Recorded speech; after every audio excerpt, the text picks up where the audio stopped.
ಉತ್ತರ ಕರ್ನಾಟಕ ನ್ಯೂಸ್ಗೆ ಸ್ವಾಗತ. ನಾನು ಪ್ರಿಯಾ ಶ್ರೀಗುರು.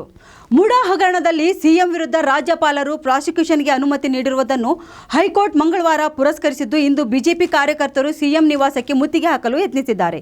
ಸಿಎಂ ಸಿದ್ದರಾಮಯ್ಯ ರಾಜೀನಾಮೆಗೆ ಒತ್ತಾಯಿಸಿದ ಬಿಜೆಪಿ ಕಾರ್ಯಕರ್ತರು ಸಿಎಂ ನಿವಾಸಕ್ಕೆ ಘೇರಾವ್ ಹಾಕಿದ್ದು, ಪೊಲೀಸರು ಕೆಲವರನ್ನು ವಶಕ್ಕೆ ಪಡೆದಿದ್ದಾರೆ. ಸಿದ್ದರಾಮಯ್ಯ ಹಾಗೂ ಕಾಂಗ್ರೆಸ್ ಪಕ್ಷದ ವಿರುದ್ಧ ಧಿಕ್ಕಾರ ಕೂಗಿದ ಬಿಜೆಪಿ ಕಾರ್ಯಕರ್ತರು ಸಿಎಂ ನಿವಾಸದ ಬಳಿ ಜಮಾಯಿಸಿದ್ದರು. ಸಿಎಂ ಸಿದ್ದರಾಮಯ್ಯ ರಾಜೀನಾಮೆಗೆ ಒತ್ತಾಯಿಸಿದ ಬಿಜೆಪಿ ಕಾರ್ಯಕರ್ತರು ಬ್ಯಾರಿಕೇಡ್ನಿಂದ ಒಳಗೆ ನುಗ್ಗಲು ಪ್ರಯತ್ನಿಸಿದರು. ಈ ವೇಳೆ ಪ್ರತಿಭಟನಾಕಾರರ ಪ್ರಯತ್ನವನ್ನು ತಡೆದ ಪೊಲೀಸರು ಕೆಲವರನ್ನು ವಶಕ್ಕೆ ಪಡೆದು ಸ್ಥಳದಿಂದ ಹೊತ್ತೊಯ್ದಿದ್ದಾರೆ.